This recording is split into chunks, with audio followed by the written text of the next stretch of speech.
melihat mungkin ada yang menamakan Corona 2 ya. Jadi SARS-2. Nah, itu karena ini juga hampir mirip satu keluarga begitu, sehingga dan ini yang kedua gitu. Jadi anunya mirip. Nah, kenapa virus itu sampai meledak atau bagaimana sih perkembangannya virus ya?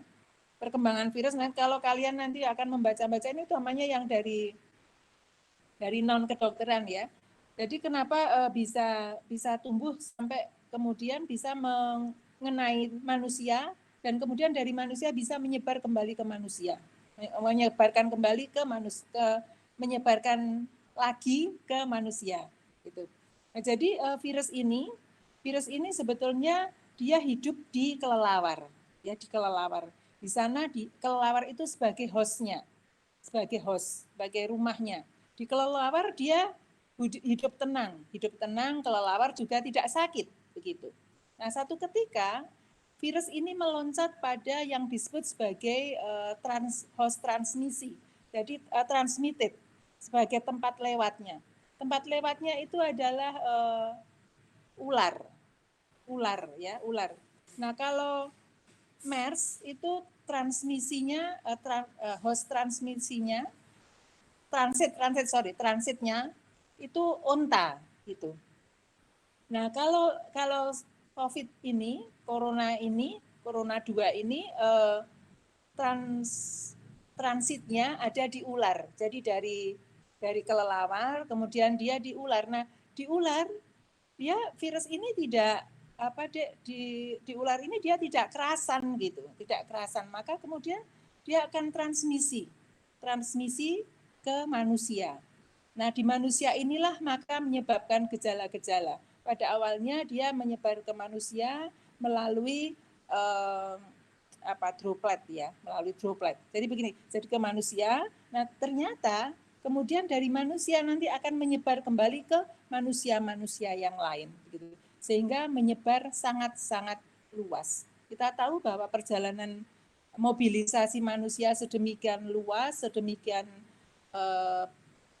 menyebarnya luas sekali ya areanya ke seluruh dunia. Jadi dengan kepadatan penduduk yang rapat, kemudian dengan intensitas kedekatan atau waktu kedekatan yang lama, maka virus ini sangat-sangat mudah menyebar. Itulah maka terjadi penyebaran. Nah, virus ini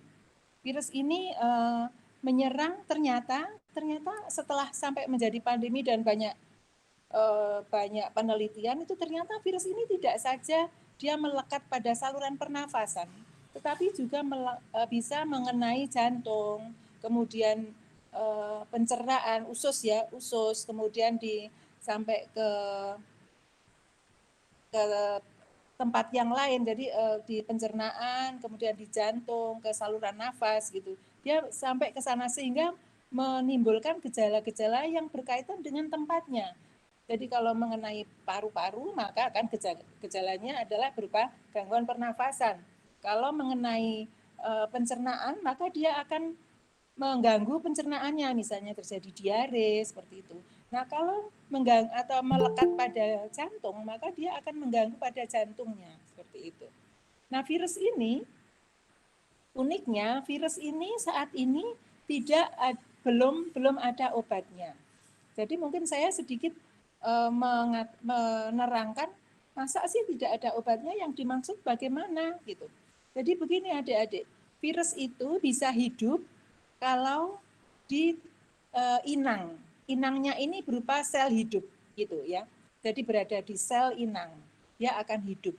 Nah, kemudian saya akan bercerita tentang obat ya, obat.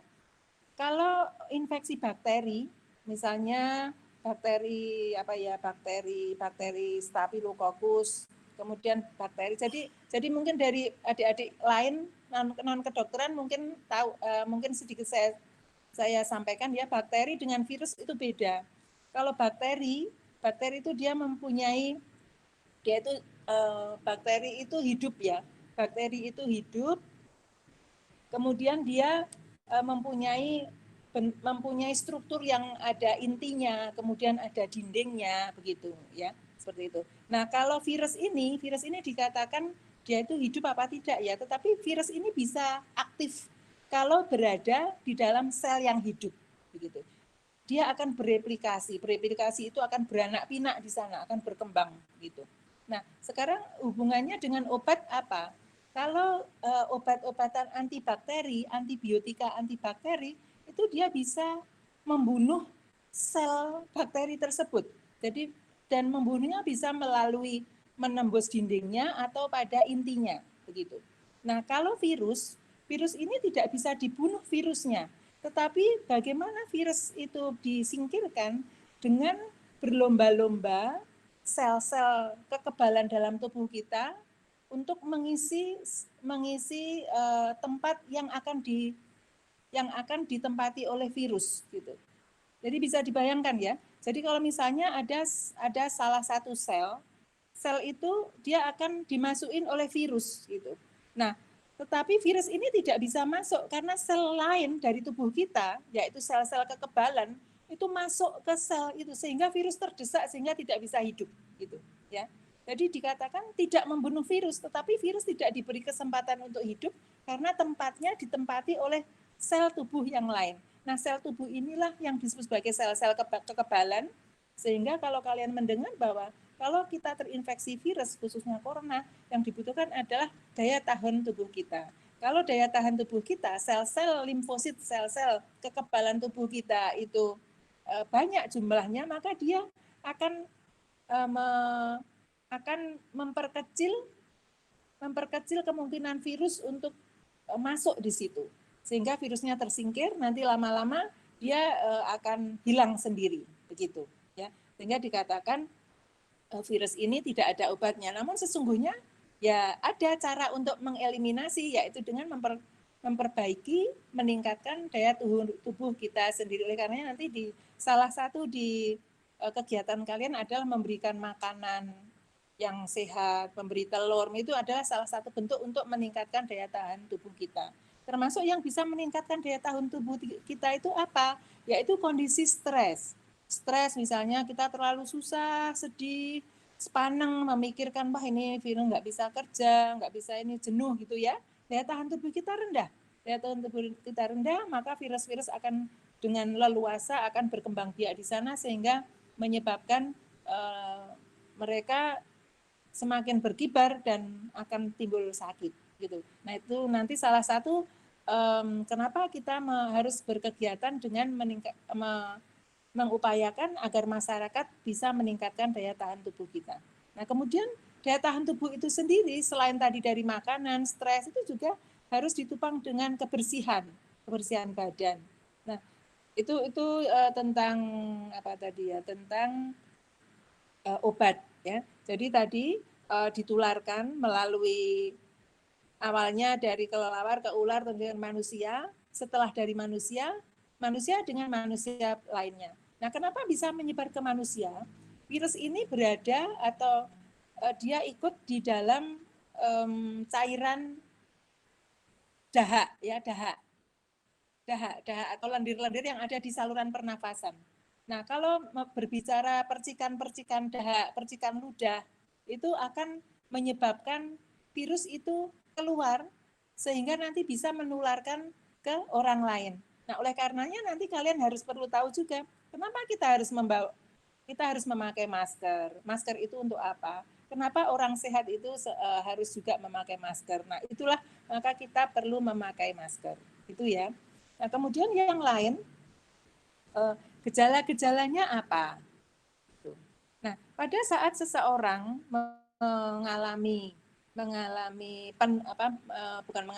jadi pada saat seseorang itu kontak dengan orang lain yang air ludahnya mengandung virus, maka dia akan berisiko untuk terpapar sehingga virus itu masuk ke dalam tubuh manusia. Nah, pada saat masuk ke dalam tubuh manusia, maka virus itu nanti akan akan masuk, kemudian berkembang biak ke dalam saluran pernafasan, maka akan menyebabkan berbagai gejala. Misalnya gejalanya demam, kemudian batuk-batuk, tenggorokan gatal, sampai nanti kalau pada masuk ke dalam paru-paru, maka dia akan lebih parah lagi, mungkin sesak nafas gitu ya. Nah, tetapi apakah semua orang mengalami gangguan seperti itu? Tidak tentu. Karena apa?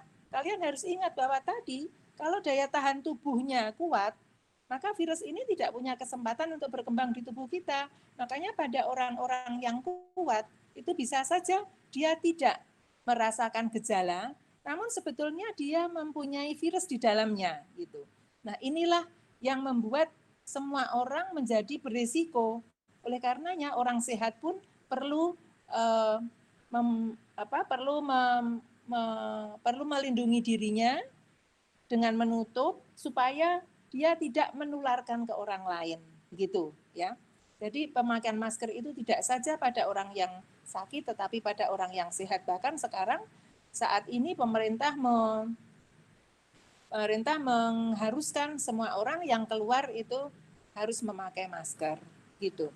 Nah, kemudian juga yang lain, kenapa kita tidak boleh berbanyak orang? Nah, karena memang harus supaya tidak berkerumun ya, sehingga penularannya itu lebih sempit begitu. Jadi itu ya, Dek ya. Nah, pandemi dan kalian sudah tahu penularannya. Nah, kemudian juga kita harus mitigasi. Mitigasi itu artinya tidak boleh berkerumun, tidak boleh berkegiatan seperti itu. Nah, oleh karenanya kemudian pemerintah melalui Departemen Pendidikan mengeluarkan bahwa anak-anak sekolah itu libur, termasuk kita semua. Kalau kita semua sebetulnya tidak libur, Dek. Kita tidak libur, tetapi kita berkegiatan di dalam rumah. Nah, karena berkegiatan di dalam rumah inilah, maka berbagai kebijakan-kebijakan yang berkaitan dengan pembelajaran juga berubah. Termasuk kalau kalian dulu sebelum pandemi ini berkegiatan di kampus, maka kalian berkegiatan di rumah. Belajar dari rumah, melakukan tugas-tugas dari rumah, konsultasi dengan dosen, dengan teman-teman yang lain itu dari rumah semua itu. Nah, sekarang pembelajaran yang lain seperti KKN.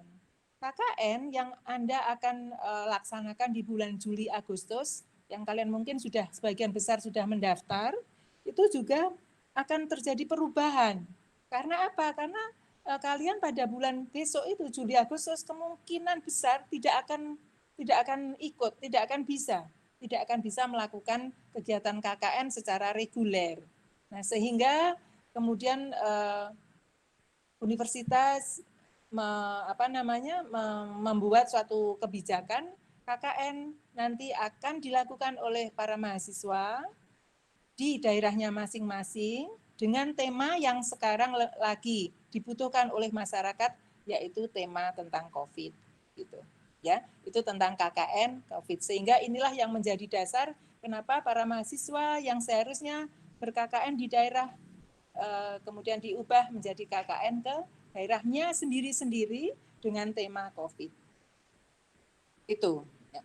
Kemudian sebetulnya KKN itu apa? Saya kira kalian sudah tahu ya, Dek ya, yang dimaksud KKN. Jadi namanya KKN itu kuliah kerja nyata. Jadi kuliah itu artinya pengetahuan kita, apa yang ilmu apa saja yang kita dapatkan di bangku sekolah, di bangku universitas itu kita praktekkan ke masyarakat supaya masyarakat merasakan manfaatnya bahwa oh ini ada anak-anak mahasiswa yang sedang mempraktekkan ilmunya untuk dimanfaatkan oleh masyarakat. Nah, esensinya adalah seperti itu. Kemudian sebagai kegiatan yang kegiatan akademik ya. Jadi KKN itu adalah kegiatan akademik, kegiatan kurikulum dengan 2 SKS. Jadi yang namanya kegiatan akademik, kurikulum, kalau kalian tidak mengambil ini maka tidak boleh gitu ya. Jadi syarat-syaratnya kan kalau misalnya sarjana itu harus menyelesaikan kurikulum sekian SKS. Nah, di dalam kurikulum itu ada mata kuliah wajib yang namanya KKN. Jadi KKN itu adalah suatu kegiatan akademik dengan beban 2 SKS yang harus kalian ambil. Kalau tidak diambil maka tidak bisa gitu. Nah, oleh karenanya KKN ini harus diambil. Sekarang apa kaitannya KKN ini dengan kegiatan kalian di Tasikmadu? Nah, karena adanya pandemi tadi, maka mahasiswa diberi kesempatan untuk melakukan pengabdian masyarakat yang nanti bisa direkognisi sebagai KKN. Ya, itu awalnya itu. Jadi kita sudah berdiskusi kurang lebih sekitar 3 minggu sudah ada ya, 2 minggu 3 minggu yang lalu. Waktu itu KKN masih belum menerbitkan peraturan-peraturan, belum memunculkan peraturan-peraturan, sehingga kita sudah berjalan sendiri. Nah, sebetulnya tidak masalah. Kemudian seiring dengan kita sudah menyusun sedemikian rupa kegiatan, maka KKN kemudian ada pengumuman-pengumuman yang kalian nanti boleh mengambil. Nah, oleh karenanya nanti kegiatan ini kita mix, kita kombinasi. Jadi kegiatan kita tetap kegiatan pengabdian masyarakat yang direkognisi KKN sesuai dengan dengan rencana kita yang lalu. Namun kalian juga perlu melakukan suatu administrasi ke UPKKN gitu ya. Jadi sedikit saya sampaikan bahwa UPKKN saat ini membuka pendaftaran. Mungkin kalian sudah mendaftar semua ya. Nah, karena sudah mendaftar semua, nama-nama kalian sudah tercatat semua, jadi kalian sah ini sebagai KKN. Namun nanti kegiatannya, kita tidak mengikuti kegiatan mereka. Kita akan melakukan kegiatan sendiri, nanti nama-nama yang sudah tercantum di Tasikmadu ini akan saya usulkan secara khusus di UPKKN, sehingga nanti kalian tetap akan perlu surat tugas dari KKN, kemudian ya kegiatan ini direkognisi sebagai KKN. Ya. Mudah-mudahan nanti sebentar lagi harus ada surat tugasnya. Dengan nanti begitu ada surat tugas, kita langsung bisa action ke masyarakat. Gitu. Harusnya ini sudah mulai action, Dek. Seperti flyer, kemudian poster-poster, itu kalau bisa sudah mulai ditempel-tempel gitu. Karena saya sudah ketemu dengan Pak Camat, kalian bisa ke desa begitu. Tapi tidak apa-apa, nanti nunggu surat tugas tidak apa-apa, tapi kalau bisa secepat mungkin ya, supaya tidak berlama-lama.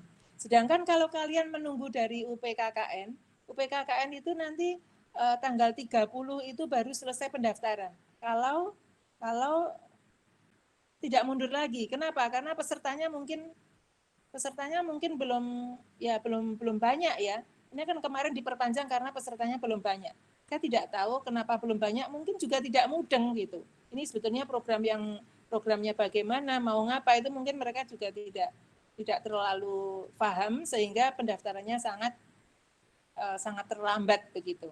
Nah, perkiraan saya kalau tanggal 30 itu baru ditutup, nanti kemudian ada pemetaan, ada pembekalan, itu nanti actionnya bisa sangat panjang gitu. Oleh karenanya saya kira kita sudah tepat di sini, kita akan lanjutkan program kita nanti kalau bisa secepatnya dimulai. Pikiran saya nanti tidak sampai Lebaran itu sudah selesai.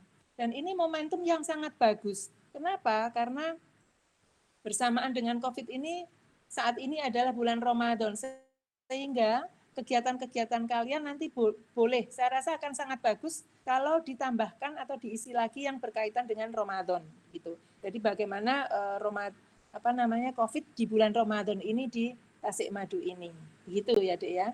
Nah, jadi saya sudah sedikit gambaran tujuannya untuk apa, kemudian nanti apa yang akan Anda dapatkan. Jadi nanti Anda akan mendapatkan itu tadi KKN yang 2 SKS.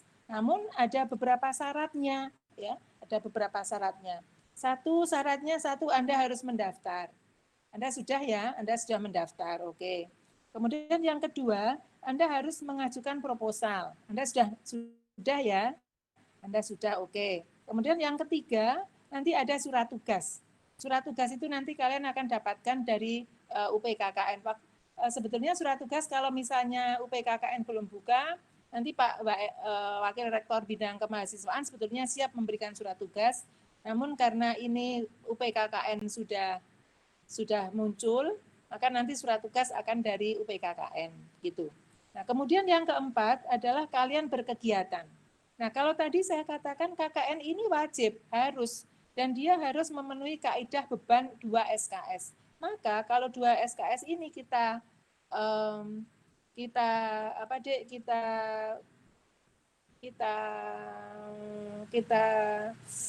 namanya apa? Kita hitung 2 SKS itu adalah kegiatan yang sebesar sekitar 80 jam. 80 jam. Nah, oleh karenanya nanti saya minta kalian membuat logbook ya, logbook. Nah, termasuk saat ini sudah bisa dimasukkan dalam logbook ya. Kita berdiskusi. Nanti di logbook kalian, saya kira di proposal kemarin sudah ada, Intan sudah membuat kemarin. Ada tanggal berapa, jam berapa sampai jam berapa, karena itu nanti kan dihitung jamnya. Nah, kegiatannya kemudian apa, terus ada dokumentasi. Termasuk ini juga kalian harus membuat. Nah, nanti logbook itu bisa atau minimal 80 jam gitu. Nah, kemarin dari Pak Wakil Rektor bisa kalau misalnya lebih bisa saja nanti bisa dipakai untuk magang untuk kuliah yang lain, misalnya dari adik-adik yang dari FKIP untuk mengajar atau pengganti mata kuliah yang lain itu boleh gitu. Oh ya, ini dari 20 ini ada yang dari angkatan 2018 ya. Halo, ada ya Dek ya? Ada. Ada berapa? 2 orang. Yang 2018 ada 2 orang ya. Nah, yang angkatan 2018 itu jadi yang angkatan 2018 itu silakan mengikuti kegiatan ini.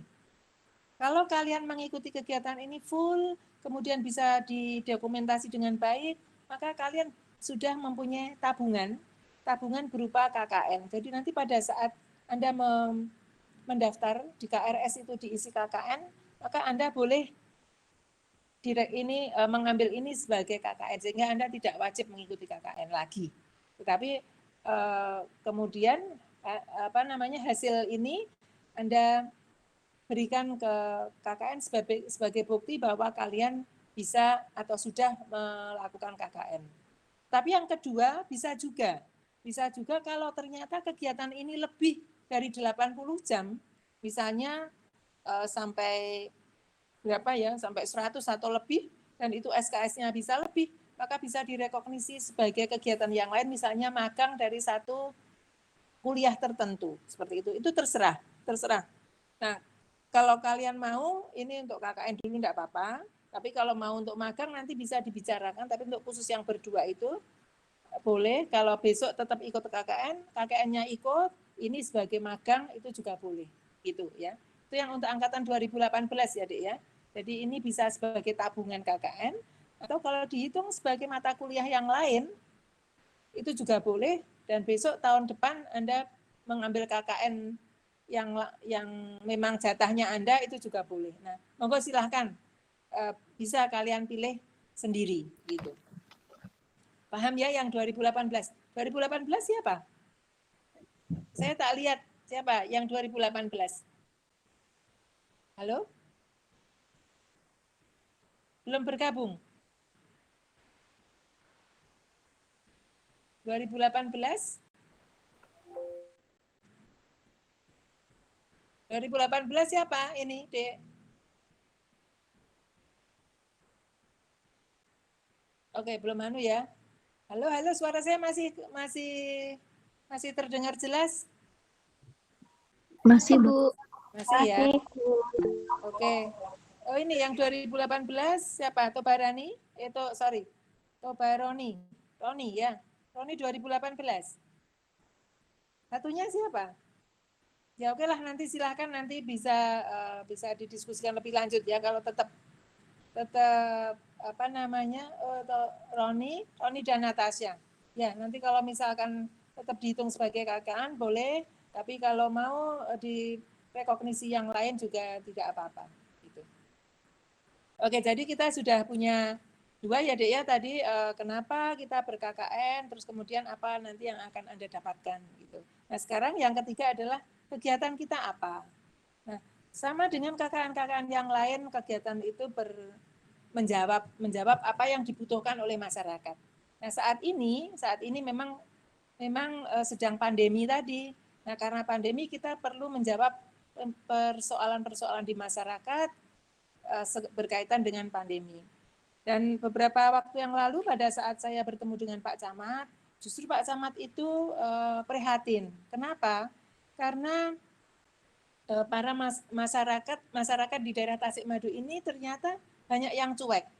Banyak yang cuek, mereka tengah malam masih kongko-kongko, masih di cakruk-cakruk, masih pada ngobrol-ngobrol, kemudian masih mengadakan pertemuan-pertemuan. Ini justru Pak Camat itu malah prihatin ya, karena apa? Tadi kan kalian sudah tahu bahwa justru orang-orang yang sehat itu belum tentu dia terbebas gitu.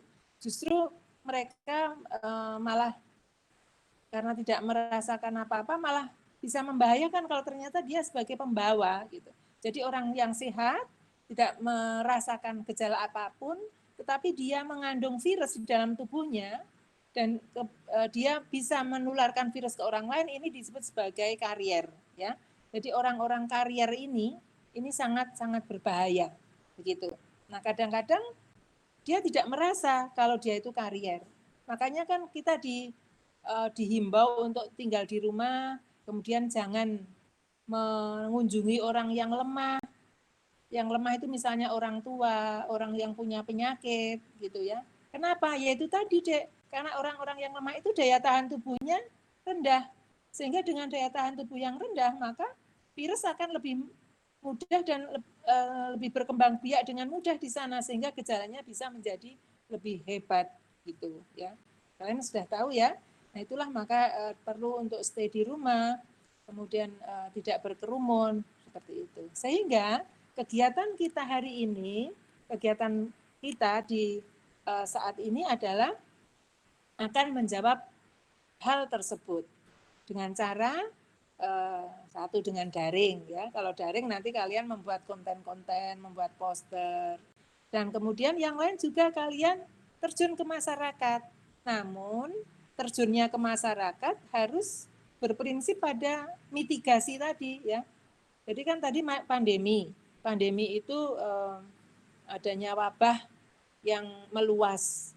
Nah, karena wabahnya ini berupa wabah yang ditularkan melalui droplet, sangat-sangat gampang menularkan, maka orang-orang tidak boleh berkerumun, ya. Nah, orang-orang tidak boleh berkerumun, maka diperlukan social distancing, physical distancing, maka perlu di rumah saja. Nah, ini adalah salah satu bentuk mitigasi, ya. Jadi pandemi ini sama dengan bencana, ya. Kalau kalian ada gempa bumi, kemudian ada banjir, itu adalah bencana alam. Nah, kalau ini adalah bencana kesehatan. Bencana kesehatan yang kemudian perlu dilakukan upaya-upaya untuk mencegah dan menyadarkan pada masyarakat bagaimana tidak menularkan atau memperbesar bencana ini. Nah, upaya-upaya ini disebut sebagai mitigasi. Ya. Jadi mitigasi bencana. Pandemi ini adalah bencana kesehatan, kita perlu melakukan satu kegiatan mitigasi. Mitigasi yang akan kita lakukan yaitu salah satunya dengan social distancing, dengan stay at home, kemudian dengan menghindari hal-hal yang melibatkan orang banyak.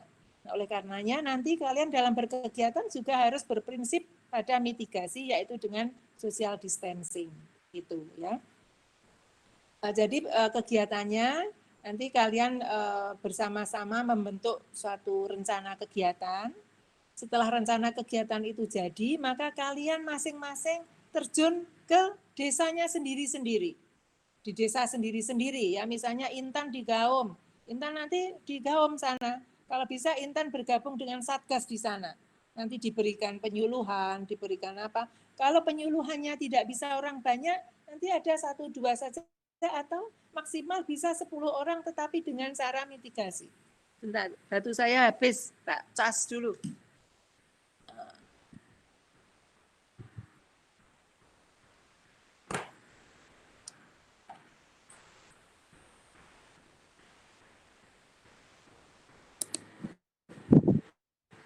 Itu ya Dek ya. Jadi nanti seperti itu.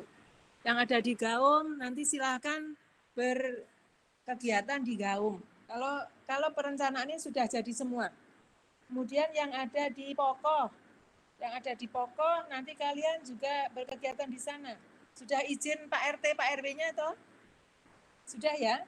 Itu nanti yang akan menjadikan dasar kalian. Oh ya, tadi saya masih kurang satu.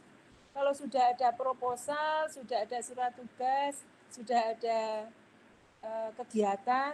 Nah, yang satu nanti terakhir ada surat keterangan kalian telah berkegiatan. Misalnya surat keterangan dari Pak RT atau nanti Pak Kepala Desa gitu ya. Itu nanti kalau sudah lengkap berarti ya itu semua dijadikan dokumen, itu yang menjadi bukti bahwa kalian telah melakukan kegiatan. Ya. Nah, jadi kegiatannya seperti itu. Kemudian apa jenisnya? Itu terserah kalian. Kalau berdasarkan pada panduan pada proposal kemarin, kegiatannya selain sosialisasi, kemudian penyuluhan secara daring, maka kalian akan membagikan hand sanitizer, akan membagikan masker, kemudian akan membagikan bantuan, itu oke, silahkan dijalankan. Kemudian jangan lupa logbooknya. Ya. Kemudian kalau Anda akan melakukan pelatihan pada relawan, nanti bisa juga. Bagus juga itu. Nanti untuk materi-materinya tolong yang dari adik-adik kedokteran bisa memberikan materi-materi untuk adik-adik dari fakultas yang lain gitu ya. Itu ada Arif, ada Nur, ada Melani, ada Andin ya. Nanti kalian memberikan materi-materinya tentang tentang COVID, kemudian tentang kenapa sih harus di rumah, adik-adik yang sekolah itu pada anak-anak di rumah jangan boleh main-main keluar. Nanti mungkin yang dari FKIP bisa memberi memberi isian-isian tentang apa saja yang akan dilakukan atau bisa dilakukan adik-adik di rumah, misalnya seperti itu. Terus kemudian lagi apa ya? Untuk pemakaian PHBS juga sangat perlu ya. Mencuci tangan, langkah-langkah cuci tangan. Nanti yang dari kedokteran mengajari temannya yang lain bagaimana langkah-langkah cuci tangan, kita buat poster, kita tempelkan, kemudian kalau perlu kita ajarkan, kita buat video edukasi, itu juga lebih bagus. Kemudian cuci tangan, terus sebetulnya bagus itu, banyak itu PHBS itu. Pemakaian masker dan bentuk masker itu kalian juga perlu diajarkan ya. Andin, Arif, Nur, kepala Melani ya. Itu nanti kalian masker itu berapa lapis, kemudian ada lipatan yang menghadap ke atas, lipatan yang menghadap ke bawah, itu di depan dan belakang bagaimana. Kemudian macam-macam masker, ada masker kain ya, masker kain itu apa, dipakai siapa. Jadi masker itu memang ada macam-macam. Yang boleh dipakai masyarakat itu masker kain. Tapi nanti kalau sudah di rumah sakit, masker kain tidak boleh, maskernya masker medis. Nanti masker medis juga macam-macam, ada masker N95 yang bentuknya monyongnya gini nih. Kemudian ada lagi baju-baju yang lain yang memang dipakai oleh tenaga kesehatan. Namun kalau di luar itu cukup dengan masker kain. Namun masker kain ini juga tidak sembarangan. Ini ada syarat-syaratnya ya. Nanti yang dari kedokteran memberikan materi ini kepada yang lain gitu. Nah, kemudian yang lain juga perlu misalnya tentang bagaimana mengajar adik-adik SD misalnya, atau yang dari ekonomi ada enggak, Dek? Ekonomi ada enggak? Kalau ekonomi mungkin ada saya juga masih berpikir ini. Jadi efek dari pandemi ini luar biasa karena dengan adanya mitigasi ini enggak ada ya sudah. Kalau tidak ada mungkin dari mana ya selain ekonomi ya, FKIP yang bagian-bagian manajemen atau bisnis itu ada enggak? Nah itu begini Dek, mungkin kalian sudah tahu semua ya bahwa dengan orang itu harus di rumah, tidak boleh keluar, kan orang yang berdagang, berjual macam-macam kan otomatis mereka kehilangan mata pencaharian ya gitu. Nah mungkin kalian bisa menggali di desa itu yang para pedagang-pedagang kemudian tidak bisa keluar, mungkin bisa kalian edukasi atau kalian kenalkan bagaimana berjualan dari rumah melalui online begitu ya. Oke, baik Roni, nanti saya jawab. Ya. Ya, pertanyaannya sebentar ya. Nah, seperti itu ya, Dek ya. Jadi nanti kontennya bisa macam-macam. Kalian bisa menambahi sesuai dengan kondisi atau kebutuhan di desa dan bidang kalian, gitu ya. Jadi ini sangat-sangat mempengaruhi sosial, ekonomi, budaya, dan kesehatan tentu saja. Jadi dari segi ekonomi juga ngaruh. Oh, sudah maghrib, Dek. Segi ekonomi ngaruh, kemudian segi sosial budaya, banyak orang yang stres ya karena di rumah terus berkegiatan apa, tidak ada pemasukan. Nah itu kalian perlu memberikan sesuatu untuk mereka sehingga mereka menjadi lebih rileks gitu. Karena ya memang harus rileks supaya daya tahan tubuh kita kuat. Nah daya tahan tubuh yang kuat itu maka virus ini akan lebih mudah hilang gitu ya. Kok sudah maghrib, Dek? Bentar, pertanyaannya apa ya ini ya? Per desa begini. Jadi kalau kemarin dari Pak Camat itu kan kita di Tasikmadu itu berapa? 10 desa ya. 10 desa, kalian kemarin di data ada dari 8 desa, yang 2 desa itu tidak ada. Nah, kalau dari Pak Camat kemarin menyarankan masing-masing mahasiswa, masing-masing desa diisi oleh 2 mahasiswa.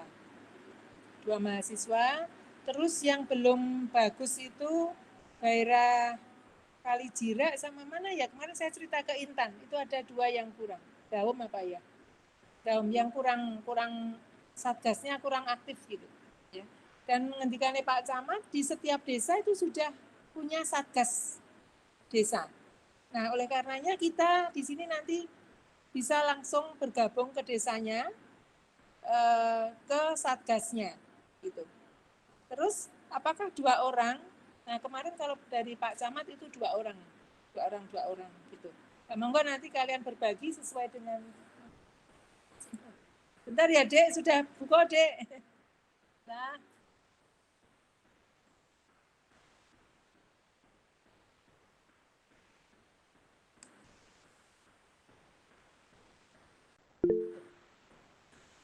Gitu.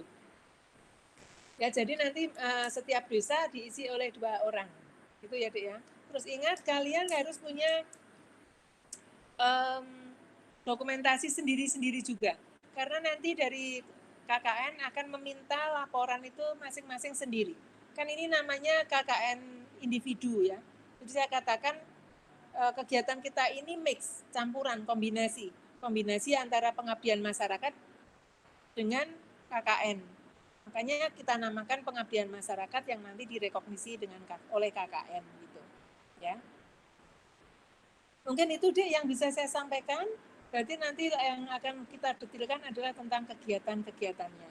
Nah, saya punya pemikiran, kalau kalian punya atau bisa membuat baliho yang besar, nanti baliho itu berisi tentang ajaan melawan COVID dari UNS Peduli. Nanti kalian ada gambar-gambar kalian. Sekalian juga ungkapan selamat apa ya, ini kan Ramadan ya, jadi selamat berpuasa begitu. Terus kemudian karena ini sifatnya daring, mungkin kalian yang punya medsos itu nanti bisa dicantumkan di baliho itu. Nah, nanti baliho itu ditempel, diletakkan di kecamatan. Nanti saya akan mau izin Pak Camat supaya baliho ini nanti bisa disebarkan ke seluruh desa dan dari desa masuk ke dusun-dusun. Gitu, Dek. Ini ada pertanyaan lagi. Saya kira sudah ya. Baru saya yakin pengen lihat satu-satu.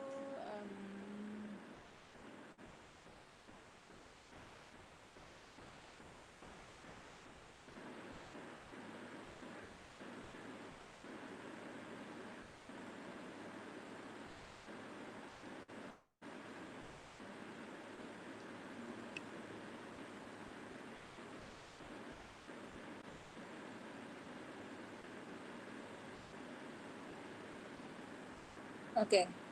Mungkin sementara apa yang saya sampaikan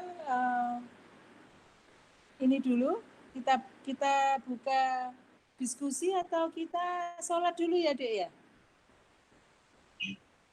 Mungkin sebaiknya istirahat dulu, Dokter. Nanti Ya. setelah tarawih atau bisa dilanjutkan lagi.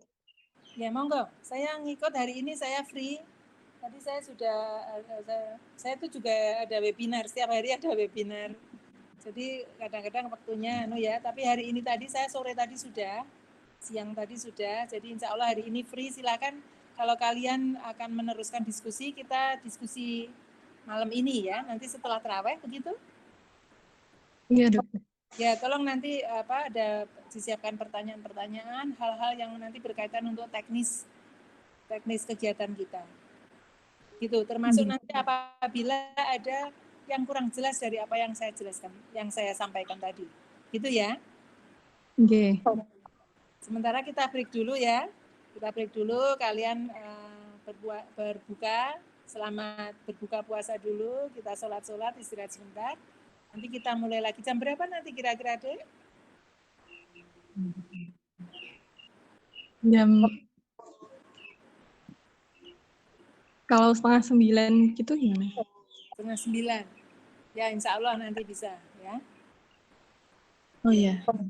Baik gitu ya.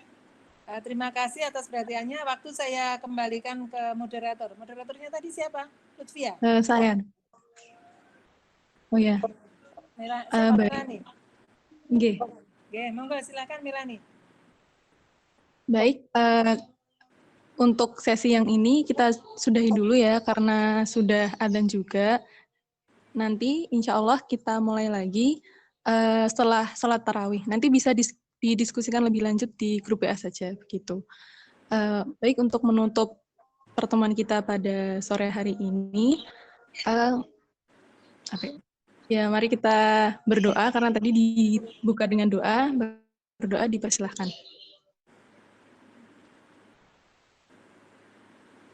Berdoa dapat dicukupkan. Terima kasih. Assalamualaikum warahmatullahi wabarakatuh. Waalaikumsalam. Waalaikumsalam warahmatullahi wabarakatuh.